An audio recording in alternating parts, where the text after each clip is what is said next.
It's the middle of summer, maybe. I don't know when you're listening to this, but it could be the middle of summer. And if it is, I want you to remember that cool refreshment is just a single spoonful away if you're putting in the work to chew. Welcome to The Empty Bowl, a meditative podcast about cereal. My name is Justin McElroy, and I'm a cereal enthusiast. And my name is my name is Dan Goubert, and I am seriously glad to be back in the co-host position and not have to introduce this show. I don't know how you do it. I don't know how you rally off the dome like that. You know what? It's amazing, Dan. I just kind of open up my heart and open up my mouth and just see what tumbles out. Let the spirit of cereal talk through you. Yeah, exactly. And that's going to be our MO for the next half hour or so. We're just going to have a relaxed conversation about cereal. Not a lot changing, I would say, in the world of cereal right now. It's a little bit of a stagnant period, but hey, that's what we like here. This is a meditative podcast about cereal, not a pulse-pounding thrill ride. Yeah, I think cereal was just waiting for you to get back. It said it wouldn't be fair to make any huge developments while Justin's away. Yeah. Dan, the big story, and I've been seeing this surfaced even outside of my usual channels, is the Kelce mix. The Kelce mix. This is one that is pretty crazy to me. It's like, so the brothers Travis and Jason Kelce, famous athletes, is the extent of my knowledge on the subject. I'm a cereal guy, not a football guy. They're both Travis football players. Travis is notably the current bow and arm candy of Taylor Swift. I do know that. They both play football, right? Is that true? I believe that is true. Okay. I will say this. I'm looking at the box, and if they don't both play football, they're missing a great opportunity because they look like big football playing guys. It'd be really funny if one of them was a football player and the other was just a guy who really loves his brother and cereal. But yeah, so General Mills teamed up with the Kelce brothers to give them their own cereal. And, you know, instead of generating a new cereal based on their identity or interests, they decided to create a cereal mix.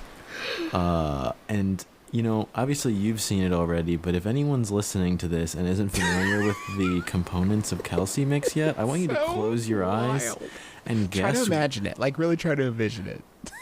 Guess which 3 General Mills cereals they put in the same box. Never guess. You'll never guess. I'll give you 5 seconds to think about it. Okay. It's Reese's Puffs, Cinnamon Toast Crunch, and Lucky Charms all in the same box. That's so many different flavors that I just can't really comprehend going well together. Yeah. Like, this really is the equivalent of, like, man, I have, like, a third of a bowl left of 3 different cereals in my pantry. I might as well eat it all at once. It's probably not going to taste super good, but, like, at that point, all of the sugar and sweetness will kind of just glom together into something that is nebulously sugary and will reduce food waste. It really does feel like they just had some extra cereals. You know what it feels like? It feels like when you go to like a continental breakfast at a hotel, you go to like a Holiday Inn Express and you let your kid just go up with a bowl and they come back and you're like, what did you do? Why would you do any of that? What have you done? It's like, no, I like this. It's Reese's Puffs. And then they take one bite. They're like, I don't like this. I don't know what I was thinking. Yeah, I mean, this one's definitely riding on the star appeal. It's just crazy to me because, like, I was reading an article about, like, the story behind this. And it's like, from the name of it, you would think, like, oh, maybe this is, like, a mix that the brothers grew up eating and they really have loved since childhood and wanted to turn into a real cereal. And no, not really. The closest thing to an explanation is that Travis and Jason once picked a list of their top 5 favorite cereals on a podcast. They both picked Reese's Puffs as their top choice, with Travis claiming that he could eat an entire box, quote, right now, end quote. Thrilling journalism. But they apparently also both ranked Cinnamon Toast Crunch and Lucky Charms in the top 3. So it does kind of seem ostensibly at first like General Mills just sort of, picked those because, but I did get a General Mills employee who reached out to me after my tweet about it, and he said that they did indeed send multiple cereal mixes to them for them to try and pick one. They sent multiple blends as thought starters, but they kind of presumed that the brothers just pointed at one and picked it, which doesn't entirely not mesh with my theory, but it's good to know that they at least gave them options. It is baffling to me to imagine that there were other hypothetical mixes that were sent to the Kelce brothers that they did not pick over this one. Like, how much worse of a General Mills mix could you think of that this was the one that came out on top? Okay, so Dan, this is what I was going to ask you. If they came to you and they were like, Dan, it's General Mills. We need the Goubert Gorp. We need the what are your three? What are you grabbing to put into this mix? And they say, oh, by the way, Dan, we've opened up the vortex and you can reach into time and get any of our cereals you want. And you can pick 3 General Mills cereals for. Now, see, this is where I would struggle, because what they would be looking for is like a big, bold mix of some of their classics. And I would be going for like a tasteful sort of like blend of 3 flavors that are just going to be a perfect complement to each other. It sounds like you have something in mind. I'm still thinking about it because that's just like a huge ask. Hold on. They just knocked, Dan. They said that Neopets Island Berry Crunch is not part of this promotion. They are telling you have to keep that out. That's of your not mix. In the vortex? That's not in the. They dug around in the vortex. It's not there, I swear. Checked every inch of the vortex in that one. That one's gone.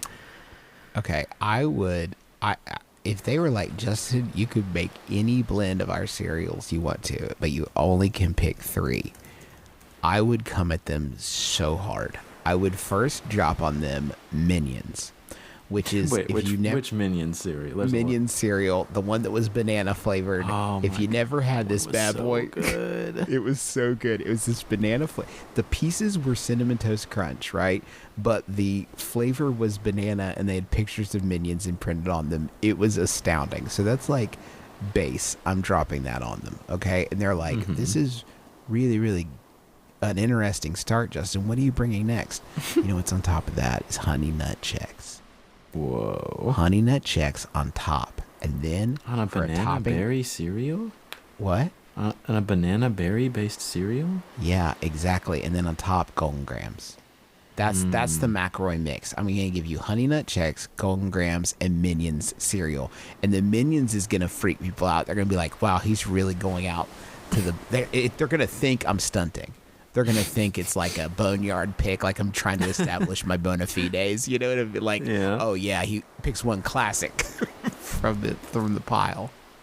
Okay, I like that. I'm having trouble picturing what that would taste like in actuality, but even if it meant I could just pick out the Minions pieces to relive those glory days, I think it would be worth it. I feel like looking at this list, I maybe made it too overwhelming by opening it up to all of time. Yeah. There's a lot on here that we could be reaching into. I mean, some of it's biased because I just want to taste it again, you know? So I think for me, I think I would do something sort of similar. I think I'd start with a base of Rocky Road cereal.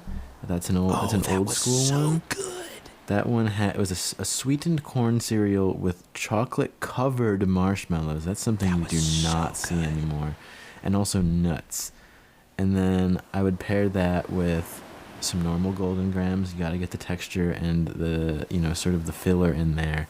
And then this is one that people might not be expecting. I would throw in some additional Golden Grams s'mores filled bites, the one that only came out in Minnesota for like a couple weeks last year or 2 years ago. This is decadent, yeah. Yeah, so that's like the ultimate like s'mores vortex, s'moretex of just like peanut butter, chocolate. Well, I don't think there's any peanut butter. There is nuts, just chocolate marshmallow graham from different eras, kind of like I don't don't know. I don't really know superhero movies, but there's a bunch of superhero movies where all the guys who play the same superhero from different eras come together, and this is kind of my cereal equivalent of that. The S'mores cereal cinematic universe. Meanwhile, the Kelce brothers seem to have just like smashed in like bowls in the proverbial china shop and just like, oh no, give me Sir Grapefellow, Sprinkle Spangles, and Star Wars 2. That would go so crazy. I just grab whatever 3. Give it. You got any Sun Crunchers? Do you think there is like a General Mills like Criterion closet where they just have one copy at least of every cereal they've ever made just shelved for eternity? I mean, they have to keep them all in case they have to develop an antidote, right? Or in case they need to like clone it for the survival of the human race. Yeah, right. The aliens are going to destroy us so we can't make more Neobets Island. Dan, meanwhile, on the reviews front, a new product that you and I both sampled, that I am really excited to talk about, Pop-Tarts Poppers. Pop-Tarts Poppers. Pop-Tarts Poppers. So this is like what iteration of small Pop-Tart is this? Like, so I feel like this is has to be the 5th or 6th time they've tried to make a small Pop-Tart. Yeah, it reminds me of this one like Strong Bad email quote where he's talking about like his bottom 10 least favorite things, and one of them is like tinier versions of already bite-sized foodstuffs. And so this really is the next devolution where you have normal Pop-Tarts, obviously, and then they gave us Pop-Tarts Bites, which are basically like little tiny soft-baked Pop-Tarts pastries. And now you have an even smaller version of that in the Pop-Tarts Popper, which is more or less like a Pop-Tart combo, like a sweet version of a combo. It is funny, though, that this is kind of like a reboot of the miniaturized Pop-Tart sort of fad, because I was, reconsidering the history of even smaller versions of Pop-Tarts, and we also had in the past Pop-Tarts Mini Crisps, which were basically like little oversized flakes, honestly, like more of a cereal than even like the Pop-Tart cereal was. And there were also my beloved Pop-Tarts Go-Tarts, which I don't know if you've seen these before, but they're basically just like long, skinny Pop-Tarts. Kind of like if a Go-Gurt tube was a solid Pop-Tart. Right. And I really loved the aesthetics of those. That, it's interesting that there's so many different takes on what a portable Pop-Tart. Right. I say portable portable Pop-Tart. as if a Pop-Tart already was a mouth hole sized Pop-Tart. Yeah. So these Pop-Tarts Poppers are kind of just like little crunchy nuggets. And, they come in strawberry and chocolate fudge varieties. Did you try both of them then? I just tried the strawberry one. Okay. So for me, I like them both a whole lot. I think it's really fascinating how they were able to like turn the entire Pop-Tart eating experience into this little tiny microcosm of itself. Like, right. They may be small, they may be super small, but they have so much on them. Like, there's a whole layer of frosting, there's sprinkles, and there's filling involved. So couple that with like the crunchiness of them, which kind of echoes that of an actual toasted Pop-Tart. I don't know if these are toastable. Can't really recommend that. That's a really good question, Dan. I don't think science even tried that. But even just eating them at normal room temperature, it kind of gives you that like crisp on the outside, soft on the inside enjoyability that you would get from a Pop-Tart, while also basically like, when you eat a Pop-Tart, the eating experience is not really completely balanced, because obviously the edges are a lot crustier, whereas the center is much more filling focused. But with these, you get every element in every single bite, and I think my only criticism is that I wish there were more of them per pouch. Yes. They're excellent. I can't believe they finally brought combos technology to Pop-Tarts, but they did it, and I'm really happy that they did, because they are very, very satisfying. Now, did you pour these into a bowl, put milk on them? I didn't. I literally ate the box so fast and was like giving them away to people that I'm like, wait a minute, I didn't even stop to do my proper diligence. Did you? It's good. I'm glad I can trust you to have done it. It's good. It was good to do. I very much enjoyed it. Yeah, they're really good. The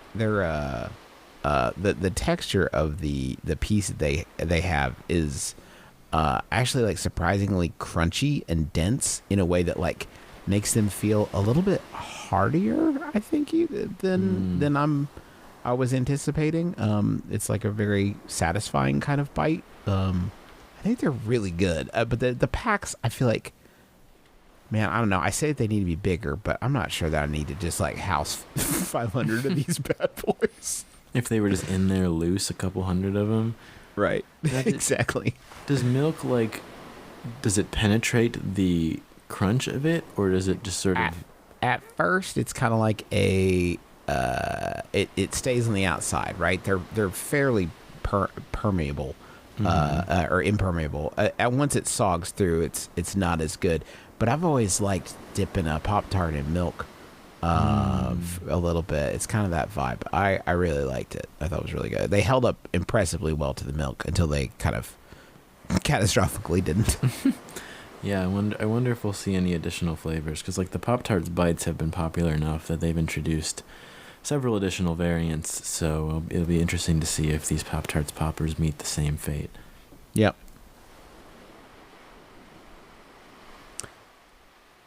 Dan, that's all review-wise that we have on the docket today. I did want to take a moment to kind of ask you about what the first half of year 2024 has been like, both sort of personally for you on a cereal consumption front and just like the industry as a whole. Where do you think we're at?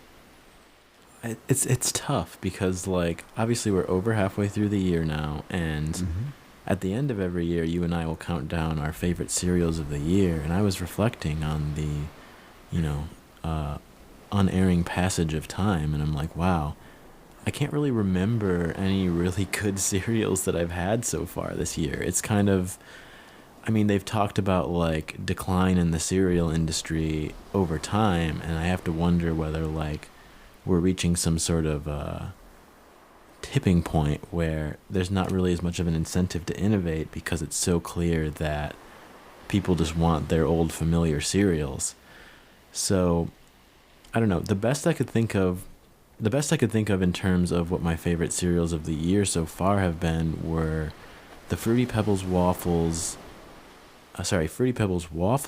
which has an exclamation point on the end. I don't know if you heard Gabe and I's discussion about that, but it's compulsory to pronounce the exclamation point in the title. But the Fruity Pebbles Waffles and also the Chocolate Cake Post-Shredded Wheat, both of which were incredibly recent because I reviewed both of them in our latest episode. And it's like, man, that just means that like 6 whole months went by without hardly a single notable cereal. I haven't even been able to find the Fruity Pebbles Waffles. Yeah, I got them at Walmart, I think. I'm usually pretty good, but I've tried a few different cities now, and even looking online, I haven't been able to find them, which makes you wonder how wide of a release those have been. See, that's me with these new mint Oreos that I've been trying to find too. I don't know where people are finding those at. Yeah. I used to be able to go to Target for some of the new stuff, but I don't know if you heard, but half of our Target fell off of a hill. I did not hear that. A hill collapsed at half of our Target. How did that happen? Just general erosion? Yeah, half of our Target was on a hill that collapsed, and that half of the Target fell off of the Target, which you need both halves of the Target really for it to work out. So no one was hurt or anything. They've rebuilt. Apparently, Target will be reopening this fall. But yeah, I've been. They used to be like my monster cereal, like bellwether. It used to be how I knew we were easing up on the season. Now I have to ask: was that the half of the Target that contains the cereal aisle? No. See, that's what's so frustrating, right? It was over in toys, so I could have been fine. I would have been just fine if they'd let me go in and just at least rescue the cereal that's already there. You know what I mean? It's just going stale on the shelves. Yeah, are there any standouts from this year so far that you can think of in terms of cereal? New cereal? I really liked the Cinnamon Toast Crunch waffles. I thought those were really good. Mm-hmm. But I mean, that's just, I mean, I'm not disagreeing with you, but that's it's like also a easy. case of It's like low hanging yeah, fruit. it's just Cinnamon Toast Crunch again, which has always been good. I liked the s'mores reissue. It was not bad. Yeah, I still feel like I got a bad box, which it just Yeah. tasted so weird, the one that I had, and it kind of turned me off of I wine. still Try wonder it about again. that. You should try it. I haven't seen it again. It seems like that is. I will say, Dan, and I feel like I just don't feel like there's a lot of rhyme or reason with some of these releases, right? I mean, we're still seeing a whole lot of the of like just mixing up existing cereals and relaunching those, and I think that is something that like has to be paying diminishing returns, right? I can't imagine that's still working because it's so boring. I mean, I don't know. Yeah, I don't know how much pull the Kelce mix is gonna have beyond the initial headlines. If Yeah. social media buzz is any indication, it does seem, yeah, like they're just trying to use elements they already have. But how many times can you just reorient it and expect people to still keep coming back? But at the Good same question. time, people do seem to want the comfort classics, so I can't really tell them they're wrong about that. It just seems like it's really hard to build a new cereal brand in today's day and age. Like Yeah. trying to get something with the same pull as Cinnamon Toast Crunch or Fruit Loops, or even just like the iconic mascots. Like we've gotten Carmela Creeper, modestly popular in her extremely niche Halloween-based cereal environment, but like to try and get that same level of centennial clout that these other cereals have in like a hyper distracted digital era where people aren't like staring at the back of their cereal boxes in the morning and like forming these lifelong nostalgic memories around those moments. It seems hard to build that same sentimental connection that you can then market like decades of spin-offs off of. Yeah, it's I feel like you're seeing it's a weird parallel that I think you're seeing in like the Disney parks, weirdly. There's been a vocal and sort of like stated plan with Disney parks to not create rides and attractions that aren't in some way connected to pre-existing Disney IP. The idea being that like we're not going to try to make new theme park characters. We're going to bring the characters from movies and TV into the theme parks. And I feel like it's kind of a similar thing, I feel like, with cereal, where like the only thing that anyone wants to try is something that is building off of some other pre-existing thing, you know, like be a licensed cereal, or like there's a flavor combination that's in every other cereal, so we're putting in ours. But like Camarilla Creeper, you mentioned as being distinct because she is just like cereal only. And I feel like even the monster cereals are kind of an aberration, because I think those are the closest like cereal has to like a transmedia property, you know what I mean? Or like a universe that they would want to invest in. I think it makes sense for the monster cereals, but I don't know. It seems like everyone's kind of risk averse and not really wanting to invest in the cereal space. Just kind of wanting to cash in on whatever is hot. Yeah, I definitely get that.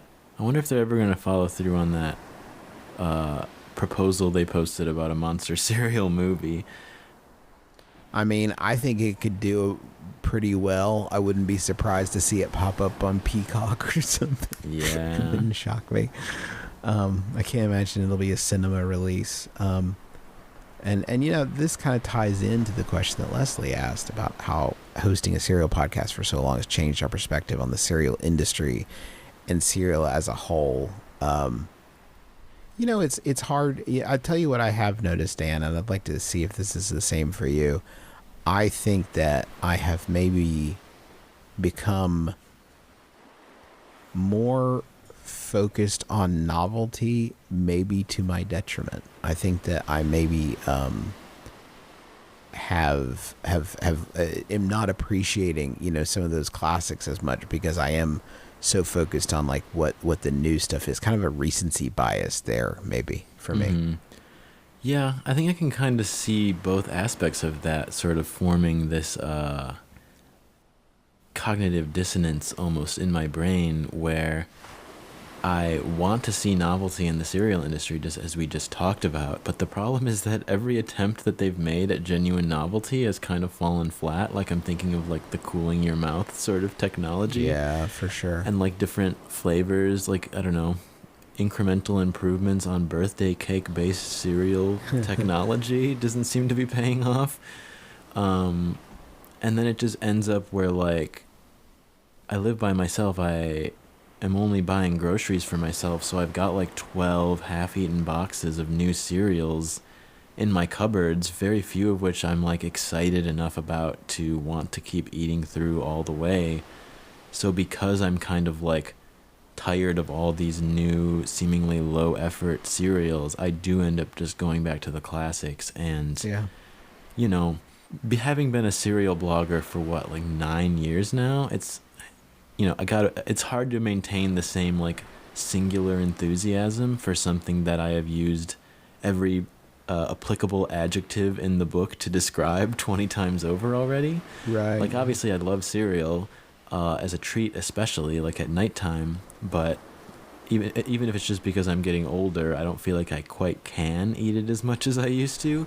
Right. So being able to rediscover old classic cereals that I haven't eaten in a while truly is a nice delight. Like, I got myself a box of Crave the other day, and like, obviously I'm kind of associated with Crave as one of its biggest defenders, but even then I haven't eaten it recently as much as I would like to have. So being able to remind myself that, man, even though a lot of the new cereals are taking these like literally corny, easy ways out and using low quality ingredients and not exactly exciting new ideas, Crave's still pretty good. I can't go wrong with Crave. Like, I mean, I'm glad that there's still comfort cereals that I can go back to and get the same level of enjoyment out of that I always have, even as the modern innovations in the cereal industry don't quite capture me the same way.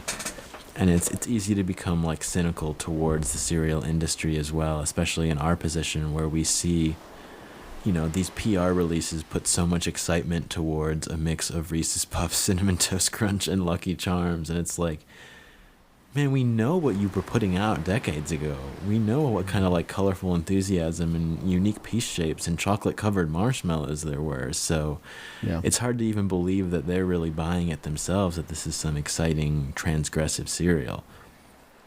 But I don't know. We'll see what happens next. Trends always change. I'm just in it for the ride. The great cereal adventure.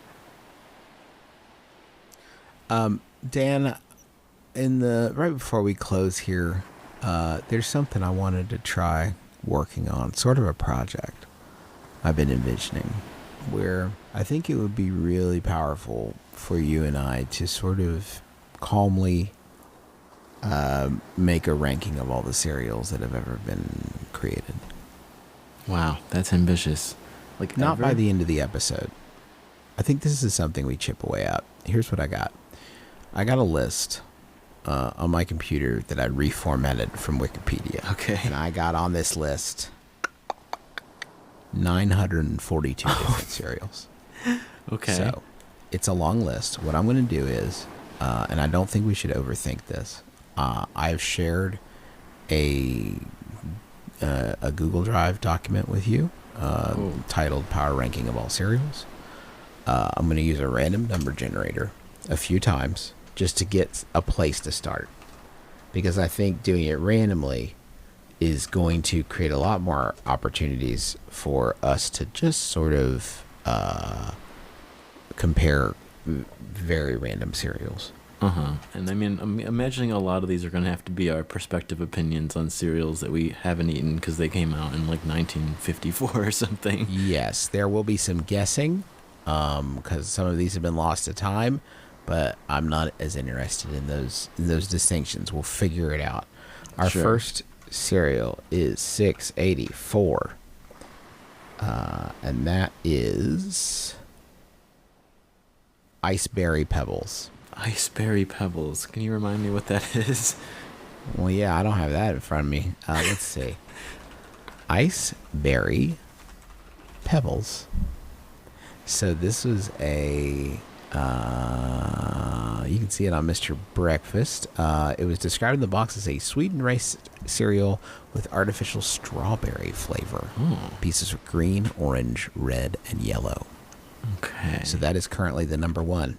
Wow, best cereal of all time, I have to say. The best cereal of all time is currently Ice Berry Pebbles. Next cereal is number 450. Oh, actually, let me mark that we've done. We don't want to try to rank Ice Berry Pebbles twice. Mark that as completed. Wow, 2006 Ice Berry Pebbles came out. I don't really remember that one. But Weird. apparently you could win one of 50 free snowboards and join the Bedrock Blizzard Bash at Postopia.com. Now, Postopia, that was a golden era. Postopia and Millsberry together, the peak of cereal MMOs. Now, our next cereal, 453, is Honeycomb. Well, Wow. I mean, it's sorry to Ice Berry Pebbles, but now you're the worst cereal of all time. Now, Ice Berry Pebbles, just like that, you're the worst cereal of all time. Easy come, easy Honeycomb go. is extremely good. It's also one word. Next cereal, Dan, is 769. At 769, I got Razzle Dazzle Rice Krispies. Razzle Dazzle Rice Krispies. Is that All right, let's Is that see like what a Razzle Dazzle Rice Krispies are. I will say, early on, I'm feeling like they're probably better than Ice Berry Pebbles. But wow? are you seeing them yet? I'm seeing a picture of them. I'm unclear. Razzle what their central Dazzle Rice gimmick was. Krispies were so colorful that Snap, Crackle, and Pop had to wear sunglasses on the front of the box. The taste was said to be similar to traditional Rice Krispies, maybe slightly sweeter. So it's slightly sweetened Rice Krispies. I think I probably would like Ice Berry Pebbles better than that, frankly. I mean, I'm really loving the box art. They look pretty darn cool in their They are. sunglasses. It's and really the cool. Razzle Yeah. Dazzle is pretty holographic. But yet Ice Berry Pebbles has the Postopia connection, which is more formative for me personally. So I'm going to have to put Razzle Dazzle Krispies at the bottom. But if you want to argue, I'm open to it. I don't want to argue. No way do I want to argue. All right. Top 3 cereals of all time so far. Okay, next cereal. It's going to be 272. That is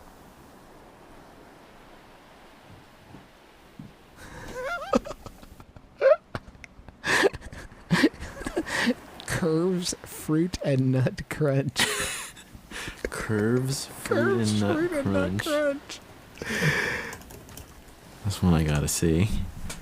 Oh my god, this is amazing. So it's a General Whoa. Mills cereal. The front is like a very excited woman in jeans jumping up in the air because she loves curves so much. It was described in the box as a delicious medley of crisp flakes, sweet fruits, and crunch almonds. You know, I changed my mind. This is one that I'm putting in my General Mills Vortex mix.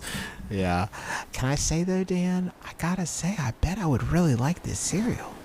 It looks pretty good. Do you think it'd be where are you factoring it into the Matrix here though? I mean, I guess I'm thinking maybe 2. I mean, this seems like a good blend, right? Well, we gotta guess, right? Do you think you would enjoy eating a bowl of this versus eating a bowl of Razzle Dazzle Rice Krispies? This is my question. Hold on, I thought we put Ice Berry Pebbles above Razzle Dazzle. You are Rice so right, Krispies. Dan. I shouldn't have tried to engineer this. I'm so sorry. Got lazy. All right. So maybe it goes at 3. Curves, Fruit, and Nut Crunch. No, I'm willing to put it above Ice Berry Pebbles. That's really big of you, Dan. I will say. That also leaves us a place to put Curves Whole Grain Crunch when the day finally and comes. Curves Honey Crunch. There's 3 apparently. There's apparently 3 Curves cereals. Okay, 784 is Shopkins Cutie O's Oh my cereal. gosh, Yes. dude. Now we're talking. Now, this is a really bad cereal. This is a famously bad cereal. This Yeah. is an easy one. This was the first ever live taste test I think we ever did. What was this? Curves, fruit, and nut. Yeah, Shopkins was heinous. It honestly might be a while before this one gets taken away from the bottom spot. It is one of the Dan and I really like cereal, man, and it was one of the few cereals where I was like, I don't like this cereal. It was apple strawberry. I think I said that the smell was a prank. It smelled like it was a joke or a prank. Quite frankly, I'm shocked that someone had the wherewithal to put this into Wikipedia. Shopkins Cutie O's. You are definitely at the bottom of this list. Yeah, prepare to stay there for a while. Up. This is so fun. Yeah, get comfy down there. One of the few cereals I actively remember hating. Okay. Let's see. We got 283. That is cookies and cream. Now, what cookies and cream cereal could that mean? Cereal? Is there any more info on like who made it? Let's see. I had to remove all the formatting. Oh, it was it's a malto meal, I think. Is it the Hershey's? The Hershey's or the malto meal one? Does it specifically say cookies letter N cream or cookies and ampersand? Actually, you know what? It says cookies in cream, so I'm assuming it's the Hershey's one. Yeah. This looks like naturally and artificially flavored sweetened corn puffs that look like chocolate and vanilla flavored. I don't think I ever ate this one. I did eat this one. It was pretty good. It was kind of like a creamier Cocoa Puffs with a bit of a vanilla in it. Okay. Certainly not like super memorable. I think Gabe and I actually brought this up in the last episode in relation to the upcoming Kellogg's Wednesday Addams cereal, which is also cookies and cream cereal. And because I think Gabe and I's consensus was that it was pretty good, I'm inclined to... Oh man, this is already getting tough. I think it might go between Curves, Fruit and Nut, and Razzle Dazzle Rice Krispies. Okay, well, let's put it in below Curves, Fruit and Nut. Mm-hmm. Okay, sounds good. That's my first sort of... Well, I had no memory of it, so I gotta trust your placement here. As opposed to your fond memories of Curves, Fruit and Nut cereal. All right, this is such a pleasing... I could do this for hours, honestly, Dan. So we'll be sure to return to this in a later episode. But for now, I just want to thank everybody for joining us. It's been so nice to have you again. Is there anybody we owe gratitude, Dan? We'd also like to thank Chris Zabriskie for our opening theme of The Sun is scheduled to come out tomorrow, Bria Davis for doing our amazing podcast branding, as well as Em Loper and Samuel Rardin for designing our Empty Bowl merchandise. Be sure to join us again next time for the Empty Bowl. Until then, as Dan says at the end of every episode, don't forget to think about iceberry pebbles today. Nobody else might. It's your duty. You gotta keep it alive. Keep it alive. Somewhere it just exists a little bit more. You know what I mean? As we all believe.